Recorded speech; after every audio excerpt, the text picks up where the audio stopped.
રાજકોટમાં વરિષ્ઠ નાગરિકો માટે યોજાયેલી વિશેષ યોગ શિબિરને ભવ્ય પ્રતિસાદ મહાનુભાવોની ઉપસ્થિતિથી કાર્યક્રમ બન્યો યાદગાર।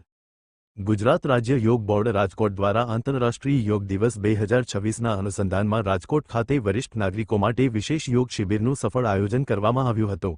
સ્વસ્થ અને સશક્ત ભારતના સંકલ્પને વધુ મજબૂત બનાવવાના ઉદ્દેશ સાથે યોજાયેલી આ શિબિરમાં મોટી સંખ્યામાં વરિષ્ઠ નાગરિકોએ ઉત્સાહભેર ભાગ લીધો હતો। કાર્યક્રમમાં માનનીય શ્રી પરસોત્તમભાઈ રૂપાલા સાહેબ, મેયર શ્રી નેહલભાઈ શુક્લ, ડેપ્યુટી મેયર શ્રીમતી દક્ષાબેન વસાણી, ધારાસભ્ય શ્રી રમેશભાઈ ટીલાળા, ભાજપ પ્રમુખ શ્રી માધવભાઈ દવે, ભાજપ મહામંત્રી શ્રી લલિતભાઈ વાડોલિયા તથા શ્રી જિગ્નેશભાઈ જોશી તેમજ પૂર્વ કોર્પોરેટર અને હેલ્થ અવેરનેસ ગુજરાતના ચેરપર્સન શ્રીમતી દર્શનાબેન પંડ્યાની ગૌરવપૂર્ણ ઉપસ્થિતિ રહી હતી।